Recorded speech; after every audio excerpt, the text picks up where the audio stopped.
Bonjour à tous et bienvenue dans ce nouvel épisode de Celeb Chat Podcast. Au sommaire d'aujourd'hui, Cyril Hanouna viré par Vincent Bolloré.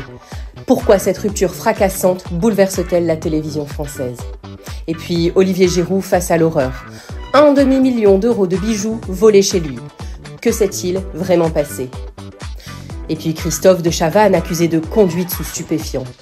Isabelle Balkany l'attaque sans pitié et implique Pierre Palmade. Et enfin, Wendy Williams, la très célèbre animatrice américaine, séquestrée dans une maison de retraite et placée sous tutelle. Son témoignage bouleversant choque l'Amérique. Alors, prêt? C'est parti. Tout de suite, on se plonge plus en profondeur dans les coulisses de la rupture entre Vincent Bolloré et Cyril Hanouna. On va explorer les interdictions imposées par certaines chaînes à leurs animateurs concernant TPMP, les personnalités ayant subi des humiliations sur ce plateau, ainsi que les menaces de départ au sein de M6 si Hanouna venait à y être embauché. Et pour finir, on examinera ensemble les rumeurs et les informations confirmées concernant la future diffusion de TPMP. Pour comprendre l'impact de cette rupture, revenons sur les débuts de la collaboration entre Vincent Bolloré et Cyril Hanouna.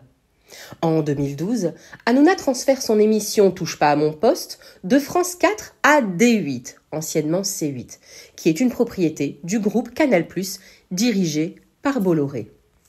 Cette alliance propulse C8 au sommet des audiences, avec TPMP devenant un pilier incontournable de la chaîne.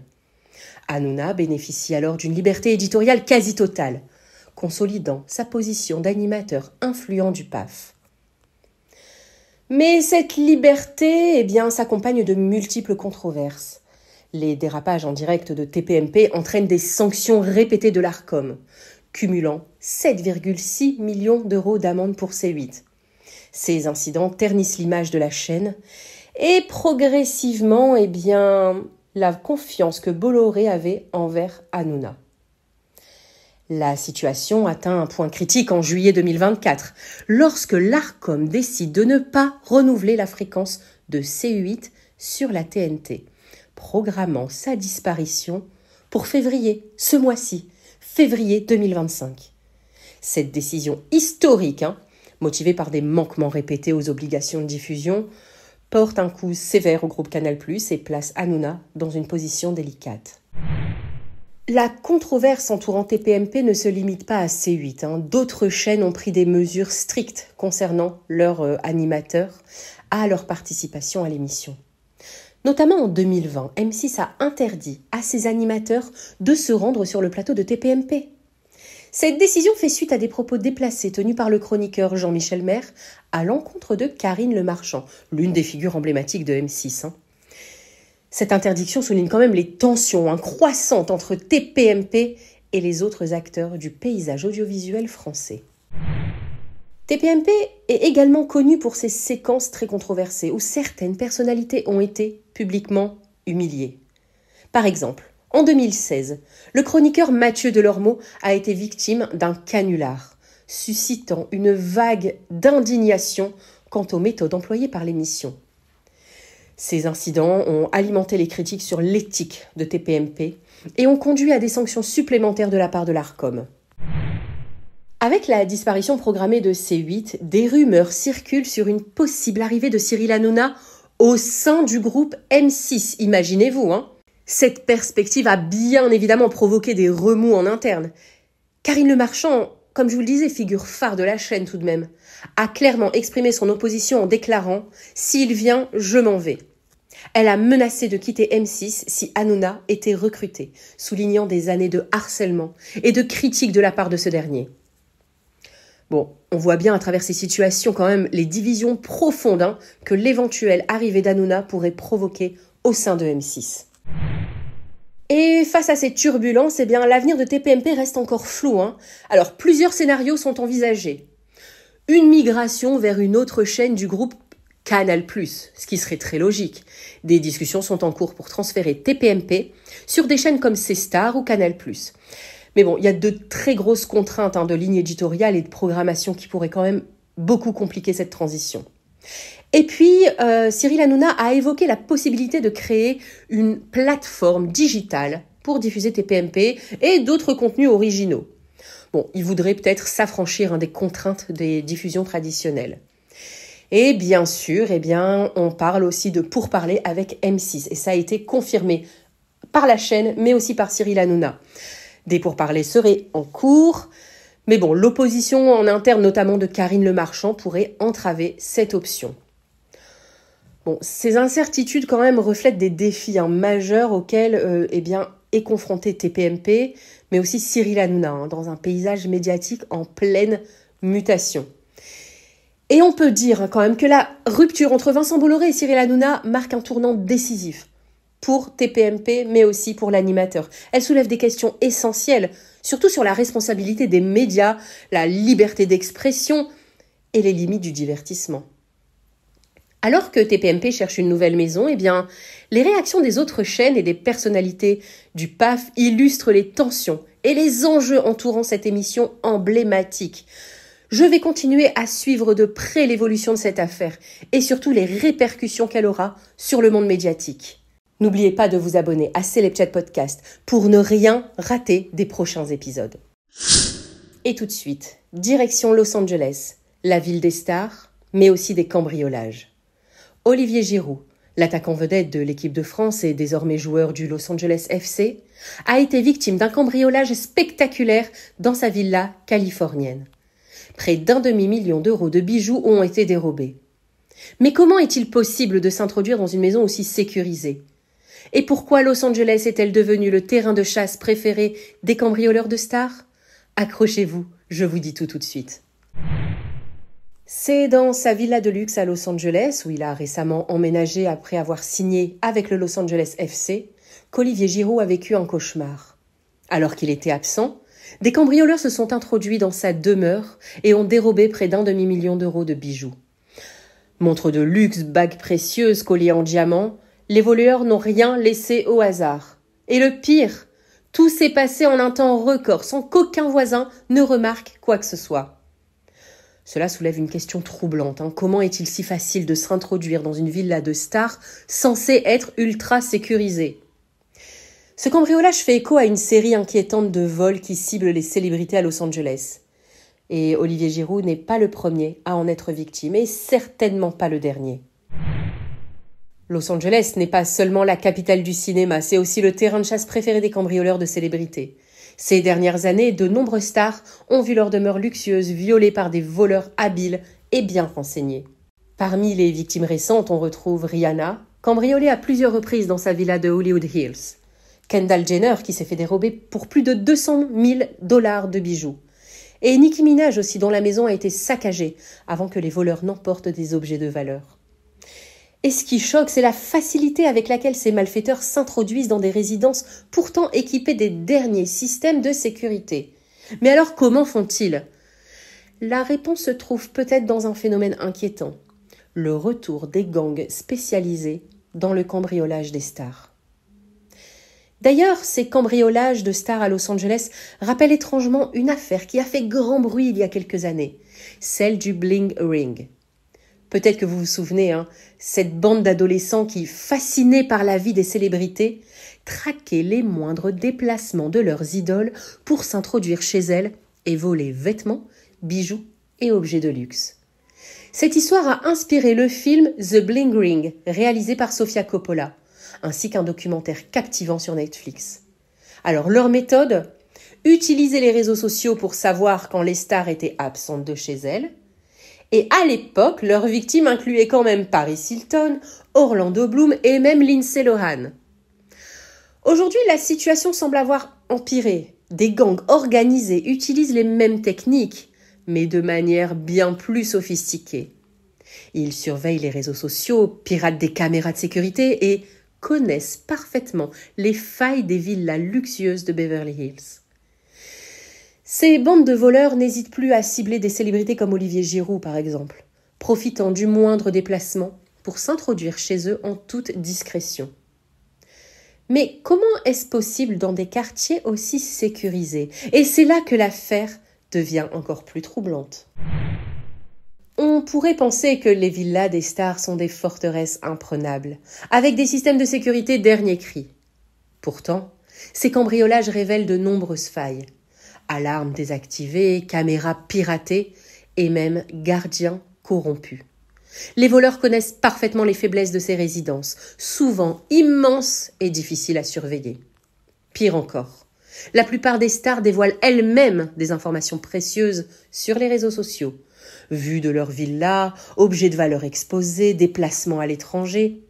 En postant des photos de leurs vacances, elles ne se doutent pas qu'elles révèlent aussi l'absence de toute surveillance à leur domicile. Une aubaine pour des cambrioleurs de plus en plus ingénieux. Et la question se pose donc.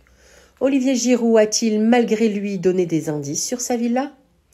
Rien n'est moins sûr, mais ce qui est certain, c'est que Los Angeles reste un terrain de chasse redoutable pour les voleurs de stars. Et puis tout de suite, j'aborde une affaire qui agite la sphère médiatique.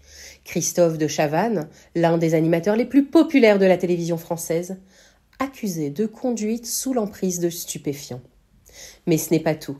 Cette affaire prend une tournure inattendue avec les accusations d'Isabelle Balkany et la mention surprise de Pierre Palmade. Entre révélations, accusations et rebondissements, cette affaire ne cesse de faire parler. Tout commence lorsque, dans la nuit du 17 août 2024, Christophe de Chavannes est interpellé par les forces de l'ordre après un contrôle routier.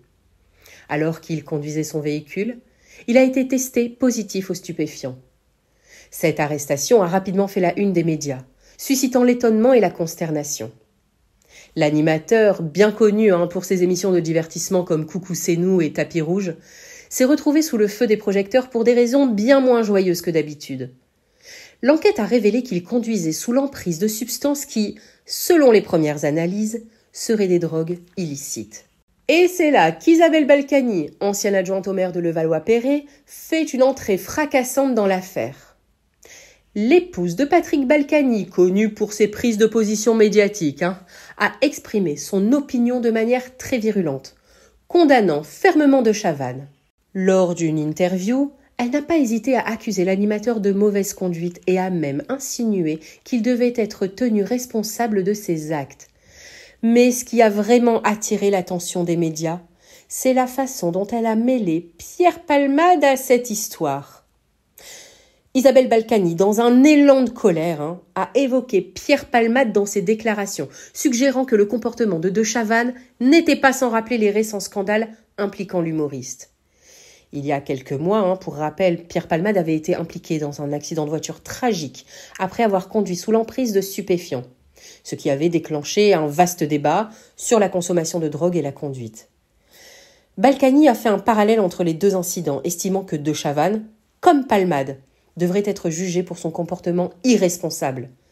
Et bien sûr, la déclaration a immédiatement fait le tour des réseaux sociaux. Certains la soutenant, d'autres la qualifiant de déloyale et surtout excessive. Face aux accusations, Christophe de Chavannes a réagi publiquement. Dans un communiqué, il a exprimé son regret profond d'avoir pris le volant sous l'emprise de stupéfiants, reconnaissant son erreur. Il a également affirmé qu'il coopérerait pleinement avec les autorités dans le cadre de l'enquête. Mais, en revanche, il a vivement dénoncé les attaques d'Isabelle Balkany, les qualifiant de trop hâtives et de basées sur des suppositions. Il a même insisté sur le fait qu'il ne voulait pas que son erreur personnelle soit mise sur le même plan que des incidents aussi graves que celui de Pierre Palmade. Et puis bien sûr, la presse, tout comme les internautes, ont rapidement pris parti dans cette affaire. D'un côté, certains estiment que les accusations d'Isabelle Balkany sont justifiées, mettant en avant le fait qu'il est inconcevable qu'une personnalité en plus publique, comme de Chavannes, agisse de manière aussi irresponsable. Et puis d'autres, en revanche, estiment que la comparaison avec Pierre Palmade est injuste et très exagérée, soulignant que chaque cas est unique et qu'il serait également prématuré de tirer des conclusions hâtives. Les réseaux sociaux ont une fois de plus été un terrain de bataille, les opinions se divisant entre soutien à l'animateur et critiques acerbes. Et puis, au-delà de ces accusations et de toutes ces polémiques, la question qui se pose désormais est celle des conséquences pour Christophe de Chavannes. Les premières réactions de ses employeurs et des chaînes de télévision où il travaille restent pour l'instant relativement discrètes, mais une pression publique croissante pourrait quand même influencer ses projets futurs. bien que l'animateur ne soit pas encore jugé coupable. Ce genre d'incident peut lourdement affecter sa carrière. Les sponsors, par exemple, pourraient décider de prendre leur distance et les émissions dans lesquelles il intervient pourraient voir leurs audiences affectées. La situation s'annonce donc délicate pour De Chavannes, qui doit à présent naviguer entre l'opinion publique, la justice et ses obligations professionnelles. Tout de suite, une affaire bouleversante. Wendy Williams, la très célèbre animatrice américaine, aurait été enfermée de force dans une maison de retraite et placée sous tutelle. Pire encore, elle n'a pu s'exprimer que par téléphone lors d'un entretien exclusif avec TMZ, révélant son isolement et son désespoir. Alors, comment une icône de la télévision en est-elle arrivée là ? Qui sont ceux qui contrôlent désormais sa vie ? Et que cache cette mise sous tutelle ? Installez-vous confortablement, cet épisode va vous révéler toute la vérité. Avant de plonger dans cette affaire troublante, on revient d'abord sur le parcours exceptionnel de Wendy Williams. Avec son émission The Wendy Williams Show, elle a conquis des millions de téléspectateurs grâce à son franc-parler, son humour piquant et ses potins exclusifs sur les célébrités. Durant plus d'une décennie tout de même, elle a été la reine des talk-shows, attirant des invités très prestigieux et s'imposant comme une figure incontournable de la télévision américaine. Mais derrière cette réussite se cachait une vie personnelle bien plus compliquée. Entre ses problèmes de santé, ses divorces houleux et ses luttes contre l'addiction, Wendy a traversé de nombreuses épreuves. Pourtant, personne n'aurait pu imaginer qu'elle finirait enfermée contre son gré dans une maison de retraite. Alors, que s'est-il passé ? L'histoire prend un tournant dramatique lorsque la presse révèle que Wendy Williams a été placée sous tutelle. Une décision qui soulève de nombreuses questions. Selon des sources proches de la famille, cette tutelle aurait été décidée en raison de ses problèmes de santé persistants et de son incapacité à gérer ses affaires financières. Mais ce n'est pas tout. Wendy a également été transférée dans une maison de retraite spécialisée, où elle serait surveillée en permanence. Ce qui choque le plus, c'est la manière dont elle est coupée du monde extérieur. Ses proches ont un accès limité à elle, ses communications sont contrôlées et elle ne peut quitter l'établissement sans autorisation. Cette situation rappelle étrangement celle de Britney Spears, placée sous tutelle pendant plus de 13 ans. L'isolement de Wendy a immédiatement suscité l'inquiétude de ses fans, qui se demandent si elle est réellement protégée ou si elle est prisonnière de son propre entourage. Et c'est lors d'un entretien téléphonique exclusif avec TMZ que Wendy Williams a pu enfin briser le silence. La voix fragile, elle a confié son sentiment d'emprisonnement et son incompréhension face à cette situation. Elle a déclaré, je cite, « Je ne comprends pas pourquoi je suis ici, je veux juste rentrer chez moi. » Ces mots ont fait l'effet d'un électrochoc auprès de ses fans qui n'avaient pas entendu sa voix depuis des mois. Wendy a également révélé qu'elle ne contrôlait plus ses finances ni ses décisions médicales. Et c'est en larmes qu'elle a évoqué sa solitude, expliquant que même ses amis les plus proches ne pouvaient pas lui rendre visite. Le plus troublant dans tout ça, elle a laissé entendre qu'elle n'avait pas consenti à cette mise sous tutelle et qu'elle ne comprenait pas pourquoi elle avait été isolée de cette manière. Ce témoignage a déclenché une vague d'indignation sur les réseaux sociaux, où le hashtag FreeWendy a rapidement pris de l'ampleur. Mais alors, qui contrôle la vie de Wendy Williams aujourd'hui ? Selon des sources proches de l'affaire, c'est son équipe de gestionnaires et d'avocats qui détient le pouvoir de décision sur ses finances et sa santé. Sa famille, elle, reste étonnamment discrète, alimentant les rumeurs de tensions internes. Certains accusent même ses proches de vouloir contrôler son empire financier, estimé à plusieurs dizaines de millions de dollars. D'autres encore pointent du doigt ses anciens collaborateurs qui auraient profité de sa vulnérabilité pour s'emparer de ses biens. Une théorie quand même qui rappelle étrangement celle de Britney Spears, où son père gérait tous ses avoirs pendant sa tutelle. Les spéculations vont bon train, mais une chose est sûre, Wendy Williams est devenue spectatrice de sa propre vie. Et bien sûr, face à cette situation, le public a massivement réagi sur les réseaux sociaux. De nombreux fans demandent des explications et appellent à sa libération immédiate. Plusieurs célébrités même se sont également exprimées pour soutenir Wendy. Des figures médiatiques comme Nick Cannon et Sherry Shepherd ont exprimé leur inquiétude quant à son état de santé et son isolement. Même Britney Spears, qui a traversé une situation similaire, a posté un message énigmatique sur Instagram, laissant entendre son soutien à Wendy. Cette mobilisation montre à quel point cette affaire touche le public et qu'elle ravive le débat sur l'abus de tutelle chez les célébrités. Alors, comme pour Britney Spears, un mouvement pourrait bien naître pour soutenir Wendy Williams. Le hashtag FreeWendy commence à circuler sur Twitter et Instagram avec des fans exigeant la transparence sur sa situation. Des pétitions sont déjà en ligne pour demander une réévaluation de sa mise sous tutelle, accusée d'être abusive. Des avocats spécialisés estiment que Wendy pourrait contester cette décision si elle prouve qu'elle est mentalement capable de gérer ses affaires. Mais pour cela, il faudrait qu'elle puisse choisir elle-même son équipe juridique, ce qui n'est pas le cas actuellement. Cette affaire pourrait donc prendre une ampleur judiciaire énorme, à l'image du mouvement Free Britney. Et comme toujours, je continuerai de suivre cette affaire de très près pour vous tenir informé des derniers rebondissements. En attendant, n'hésitez pas à repartager cet épisode et à partager également votre opinion dans les commentaires et à vous abonner bien sûr à Celebchat Podcast pour ne rien manquer des prochaines révélations. Et voilà, Celebchat Podcast, c'est fini pour aujourd'hui. Mais on se retrouve demain, bien sûr, pour plus de News People. Allez, ciao ciao.